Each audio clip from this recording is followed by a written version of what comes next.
Everyone, स्वागत है आप सबका learning with Gautam YouTube channel में। तो आज के वीडियो में हम करने वाले हैं बिहार बोर्ड क्लास 12 हिंदी के 5 मार्क्स वाले इंपॉर्टेंट सब्जेक्टिव क्वेश्चन आंसर को, यानी कि हिंदी के दीर्घ उत्तरीय प्रश्न उत्तर को करने वाले हैं और 19 प्रश्नों को करेंगे आज के इस वीडियो में, जो कि आपके आने वाले बोर्ड एग्जाम के लिए इंपॉर्टेंट प्रश्न रहने वाला है। तो आप लोग वीडियो को अच्छे से ध्यानपूर्वक और लास्ट तक जरूर देखिएगा। तो चलिए शुरू कर लेते हैं फर्स्ट क्वेश्चन से। और पहला क्वेश्चन है हमारा, छत्रसाल की तलवार कैसी है वर्णन कीजिए। या फिर सेम यही क्वेश्चन आपसे एग्जाम में इस तरह से भी पूछा जा सकता है कि छत्रसाल की तलवार ने किस तरह का रूप धारण कर रखा है, उसका वर्णन कीजिए। तो दोनों का आंसर आपको सेम ही लिखना है कि छत्रसाल की तलवार की धार इतनी तेज है कि वह अंधकार को चीरकर सूर्य के निकल समान चमक रही है। अब क्या होता है, सुबह में जब अंधेरा रहता है और सूर्य भगवान की जब रोशनी निकलती है तो कैसा होता है कि सूर्य की रोशनी रहती है वो अंधकार को चीरकर निकल जाती है। सेम उसी तरह से छत्रसाल की जो तलवार है उसकी धार इतनी ज़्यादा तेज है कि मानो ऐसा लग रहा है कि वो अंधकार को चीरकर निकलते सूर्य के समान चमक रही है। यानी कि जैसे अंधेरा रहता है और उसको चीरकर जैसे सूर्य की रोशनी निकलती है और जितना चमकीला रहती है, जितनी चमकती रहती है, तो छत्रसाल की जो तलवार की धार है सेम उसी तरह से उतना ही ज़्यादा चमक रहा है।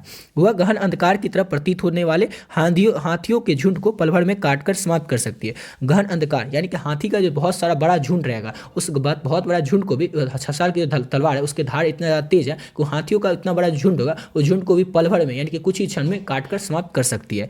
उनकी तलवार यानी कि छत्रसाल की जो तलवार है वो शत्रुओं के गले में यानी कि शत्रुओं के गर्दन में मृत्यु के समान लिपट रही है। छत्रसाल की तलवार ने क्या किया है, तो रौद्र रूप धारण कर रखा है और ऐसा लगता है कि मानो वह भगवान शिव को प्रसन्न करने के लिए शत्रुओं के सिरों की माला उन्हें अर्पित कर रही है। वह युद्धभूमि में अपना पराक्रम दिखा रही है तथा निरंतर शत्रुओं का विनाश कर रही है। युद्धभूमि में छत्रसाल की जो तलवार है वो अपना पराक्रम दिखा रही है तथा निरंतर शत्रुओं का विनाश कर रही है, दुश्मनों का विनाश कर रही है। तो इस तरह से आपको इसका क्वेश्चन लिखना है।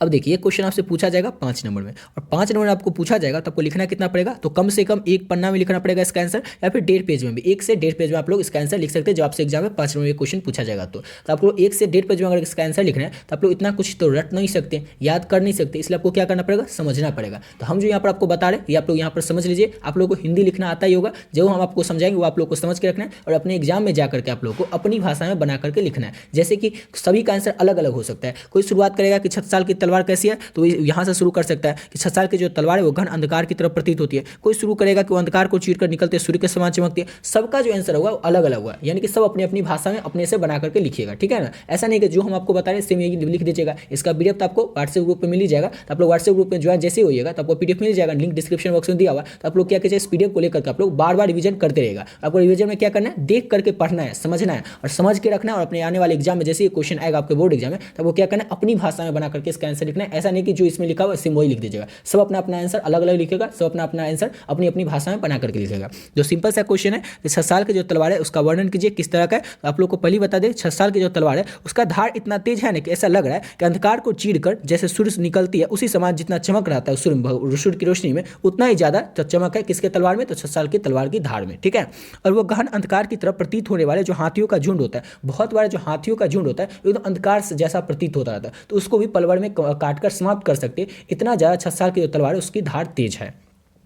उनकी तलवार जो है, छत्रसाल की जो तलवार है वो शत्रुओं के गले में मृत्यु के समान लिपट रही है। शत्रु का जो गला है उसमें मृत्यु के समान लिपट रही है छत्रसाल की तलवार। और छत्रसाल की तलवार ने रौद्र रूप धारण कर रखा है। ये ऑब्जेक्टिव में पूछा जाता है कि छत्रसाल की तलवार ने कैसा रूप धारण कर रखा है, तो रौद्र रूप धारण कर रखा है। तो उसमें भी आप लोग याद रखिएगा। और सब्जेक्टिव जो 5 नंबर पूछा जाएगा उसमें भी आपको ये लाइन ऐड करना है। और ऐसा लगता है छत्रसाल की तलवार जो है उसको ऐसा लग रहा है कि वो क्या करेगा, भगवान शिव को प्रसन्न करने के लिए शत्रुओं के सिरों की माला उन्हें अर्पित करेगा। और वह युद्धभूमि में अपनी पराक्रम दिखा रहा है। छत्रसाल की जो तलवार है वो युद्धभूमि में अपना पराक्रम दिखा रहा है तथा निरंतर यानी कि तथा लगातार शत्रुओं का विनाश करा है छत्रसाल की तलवार। तो आप लोग इसका आंसर समझ ही गए होंगे। आप लोग इसका आंसर खुद से बना करके अपने एग्जाम में लिखिएगा, ठीक है। अब अगला क्वेश्चन करते हैं।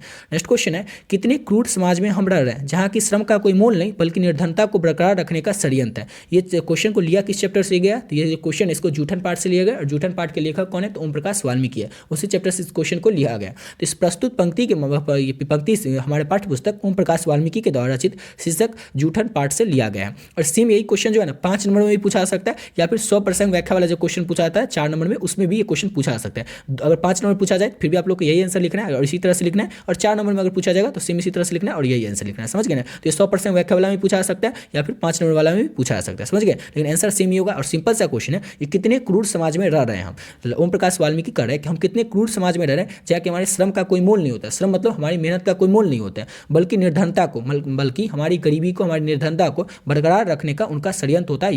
ये सब व्यंग कौन करते हैं, तो ये सब व्यंग जो ओम प्रकाश वाल्मीकि करते हैं। तो ये तो आप समझ गए कि ये जो लाइन है ये लिया गया जूठन पाठ से और इसके लेखक कौन है, तो ओम प्रकाश वाल्मीकि। इस तरह से आपको लिखने का शुरुआत करना है। इस पंक्ति के माध्यम से ये जो ऊपर पंक्ति देखें हम लोग क्वेश्चन में, इस पंक्ति के माध्यम से जो ओम प्रकाश वाल्मीकि है यानी कि लेखक है, वो बताना चाहते हैं कि जब भी मरे हुए पशुओं को उठाने के लिए लोगों की जरूरत होती है, मरे हुए पशुओं को उठाने के लिए कई लोगों की जरूरत होती है। अब गाँव में जो कोई पशु मर जाता है, कोई जानवर मर जाता है, जैसे भैंस गाय या कोई भी जानवर मर जाता है, तो उसको उठाने के लिए कई लोगों की जरूरत होती है। प्रायः लोग जो होते हैं वो जल्दी एकत्र नहीं हो पाते। अब लोग तो जल्दी इकट्ठा हो नहीं पाते, क्या होता है कुछ टाइम लग जाता है। जैसे जो पशु मर जाता है उसको फेंकने के लिए तो कहीं पर ले जाना पड़ता है ना, उसको फेंकने के लिए अकेले तो जाएगा नहीं, उसको उठाने के लिए तो कई सारे लोग जाते हैं। और वो जो काम रहता है, वो जो जिसके यहाँ पशु मरता है वो तो करता नहीं, वो जो निचले स्तर के लोग होते हैं वो ये काम करते हैं। तो निचले स्तर के जो लोग रहते हैं वो प्राय जल्दी इकट्ठे हो नहीं पाते हैं, थोड़ा टाइम लगता है। और तब तक देर जो हो जाता है, देर होने पर पशु वाले यानी कि जिसके यहाँ पशु मर जाता है वो चिल्लाने लगता है और गालियाँ भी बकने लगता है। और इसी प्रतिक्रिया पर वो जो जिसके यहाँ पशु मर जाता है वो चिल्लाने लगता है और गालियाँ बकने लगता है। इसी प्रतिक्रिया पर लेखक यानी कि जो ओम प्रकाश वाल्मीकि है वो टिप्पणी करते हुए लिखते हैं कि हम बड़े ही क्रूर समाज में रह रहे हैं, लोग न हमारे काम की अहमियत को मानते हैं, न श्रम की कीमत देते हैं। इसी पर टिप्पणी करते हुए बोलते हुए ओम प्रकाश वाल्मीकि लिखते हैं कि कितने क्रूर समाज में हम रह रहे हैं। यानी वो जानते हैं जिसके यहाँ पशु मरा रहता है, वो जानते हैं कि वो खुद ये काम नहीं कर सकते, इसलिए वो काम उन निचले स्तर के जो लोग रहते हैं उनसे करवा रहे हैं। जब उनका ये काम इतना ज़्यादा कीमती है क्योंकि वो खुद से नहीं करे, दूसरों से करवा रहे हैं, दूसरों का तो वैल्यू समझना चाहिए ना, दूसरा जो काम कर रहा है उसका तो कुछ भी कीमत उनको देना ही चाहिए। तो वही जो लोग सब जो रहते हैं जिसके यहाँ पशु मर जाता है वो चिल्लाने लगता है और गालियाँ बकने लगता है। और जो श्रम करता है यानी कि जो मेहनत करता है, पशु को ले जाता है, उठा के फेंकता है, उसको कोई भी श्रम का कीमत दिया ही नहीं जाता, उसका जो मेहनत रहता है इसका कोई काम का मोल दिया ही नहीं जाता। इसी पर लेखक टिप्पणी करते हुए कहते हैं, ठीक है, उल्टे गालियां बकते हैं और श्रम की कीमत न देना हमारी गरीबी को बनाए रखने का षड्यंत्र है। उल्टे क्या करते हैं और ज़्यादा गालियां बकते रहते हैं, कितना लेट हो गया, अभी तक कहाँ थे, मर गए, इस तरह से गालियां बकने लगते हैं। और श्रम की जो कीमत नहीं देती है, जिसके यहाँ जो पशु मर जाता है उसको जो फेंकने के लिए जो निचले स्तर के लोग आते हैं वो जो क्या करते हैं, पशु को फेंकने के लिए जाते हैं। तो पशु को जो फेंकते हैं उसका कुछ श्रम तो होगा, कुछ कीमत तो होगा, तो श्रम की कीमत नहीं देते। तो लेखक कहते हैं कि हमारी गरीबी को बनाए रखने का ये उनका षड्यंत्र है। तो ये श्रम का कीमत नहीं देते, इसी पर लेखक जो टिप्पणी करते हुए कहते हैं कि ये उनका षड्यंत्र है, हमें गरीब बनाए रखने का, ताकि हम दलित बनकर उनकी सेवा करें। अब जैसे वो कुछ मोल दे देगा, कुछ पैसा दे देगा, तो उसके पास तो पैसा आ जाएगा, जो पशु फेंकने जा रहा है तो पैसा आ जाएगा उसके पास, तो क्या हो जाएगा, वो गरीब नहीं रहेगा, हो सकता है थोड़ा और ज़्यादा उसके पैसा आ जाएगा, तो आगे से अगर कुछ भी काम होगा तो नहीं आ पाएगा। इसलिए क्या करते हैं, जो जिसके यहाँ पशु मरा रहता है, जो ऊपर के लोग होते हैं वह क्या करते हैं, निचले स्तर के लोगों को दबा कर रखते हैं। क्यों दबा कर रखते हैं, ताकि वो दबे हुए रहे और उनका काम, उनका जी हुजूरी करते रहे, हम दलित बनकर रहे, उनकी सेवा करते रहे, ऐसा वो लोग चाहते हैं।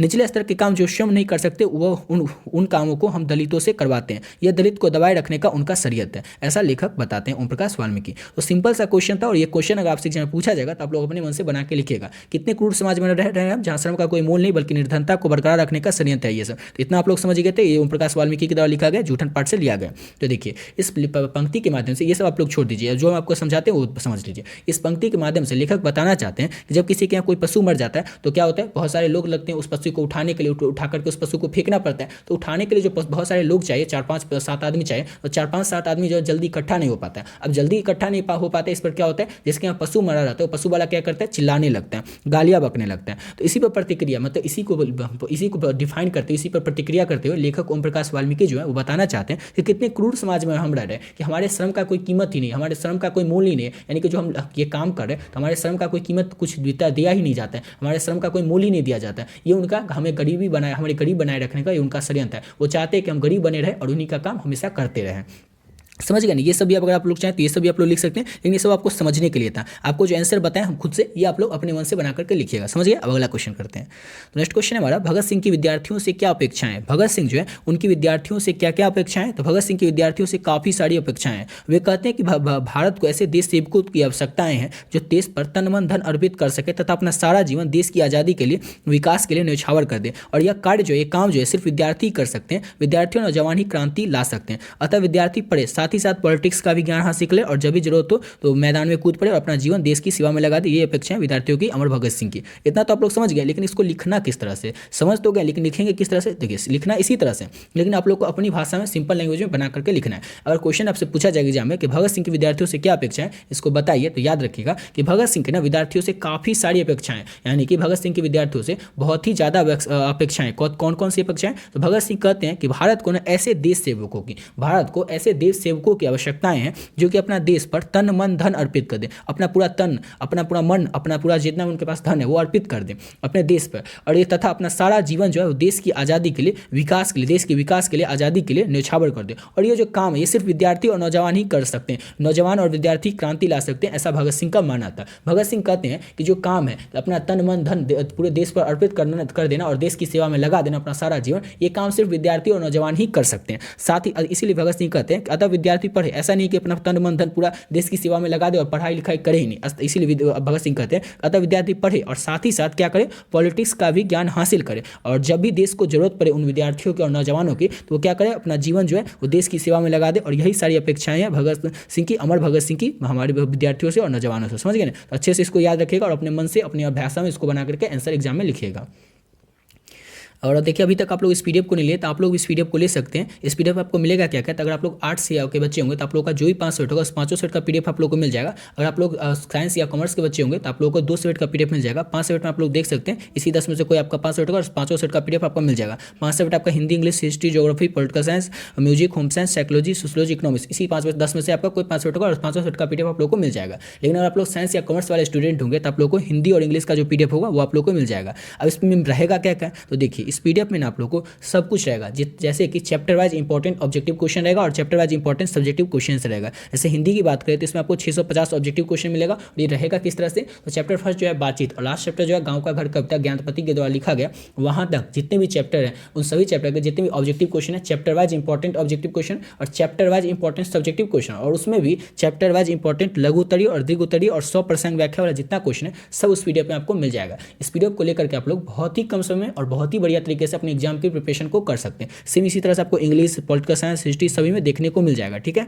अब आपके मन में होगा कि अभी टाइम तो बीत गया, इस पीडीएफ को लेकर के हम क्या कर लेंगे। तो अगर आपके पास एक दिन का टाइम बचा हो, एक दिन तो छोड़िए, आपके पास सिर्फ 7 से 8 घंटा का टाइम भी बचा हुआ है, तो आप लोग इस पीडीएफ को लेकर के 99% क्वेश्चन जो आपके आने वाले एग्जाम में वो उसको बना सकते हैं। क्यों? क्योंकि आपके बोर्ड एग्जाम में जो भी प्रश्न आएंगे ना उसका 99% क्वेश्चन जो होगा, 100% भी हो सकता है लेकिन कम से कम 99% क्वेश्चन जो होगा, ऑब्जेक्टिव तो सब इसी में से रहेगा। सब्जेक्टिव में 1-2 क्वेश्चन छोड़ करके, नहीं तो सब्जेक्टिव भी रह सकता है लेकिन फिर भी बोल्ड है 99% क्वेश्चन जो होगा वो इसी पीडीएफ से आपको देखने को मिल जाएगा। क्यों मिल जाएगा? क्योंकि इस पीडीएफ में हर एक इंपॉर्टेंट ऑब्जेक्टिव क्वेश्चन और सभी इंपॉर्टेंट सब्जेक्टिव क्वेश्चन जिसमें लघु उत्तरीय और दीर्घ उत्तरीय प्रश्न को भी ऐड कर दे। जैसे कि एग्जाम्पल के तौर पर बात करें तो हिंदी में टोटल चैप्टर है कितने, तो 13 + 13 यानी कि 13 चैप्टर आपके काव्यखंड में और 13 चैप्टर है गद्यखंड में। टोटल चैप्टर कितने हो? 26 चैप्टर। हर एक चैप्टर में ऑब्जेक्टिव कितने ऐड किए, तो 15, 20, 25 ऑब्जेक्टिव इसमें ऐड कर दिए और उन्हीं सभी प्रश्नों को ऐड किए जो कि आपके आने वाले बोर्ड एग्जाम के लिए इंपॉर्टेंट है। तो 26 चैप्टर को आप लोग कंप्लीट कर लेते हैं। अगर एक चैप्टर को 15 मिनट में, 20 मिनट में, क्योंकि 15-20 ऑब्जेक्टिव है तो 15 मिनट में, 20 मिनट में आप लोग कंप्लीट करिए लीजिएगा। तो 6 से 7 घंटा में आप लोग क्या कर सकते हैं, इस चैप्टर को कंप्लीट कर सकते हैं, हिंदी के सभी चैप्टर को। समझ गए ना?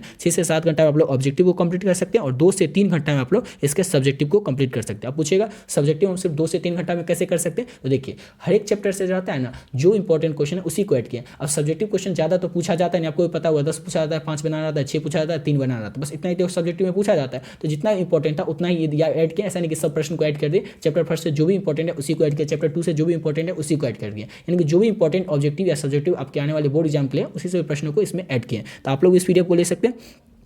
और इस पीडीएफ का जो प्राइस है वो ओनली 25 रुपीज़ रखे, 25 रुपये रखे। और इतना कम आप लोग सोच रहे हो इतना कम क्यों है, कि इतना कम में तो कोई नहीं देता है। इतना कम इसीलिए ताकि हर एक बच्चा इस पीडीएफ को ले सकेगा। किसी भी बच्चे के पास ऐसा कोई एक्सक्यूज नहीं रहा कि पीडीएफ थोड़ा महंगा या ज़्यादा है प्राइस है तो हम नहीं अफोर्ड कर सकते, नहीं ले सकते। हर एक बच्चा इस पीडीएफ को ले सकेगा, अफोर्ड कर सकेगा और अपने आने वाले बोर्ड एग्जाम की तैयारी बहुत ही कम समय में और बहुत ही बढ़िया तरीके से कर सकेगा। इसीलिए इस पीडीएफ का जो प्राइस है वो ओनली 25 रुपीज़ ही रखें, 25 रुपये ही रखें।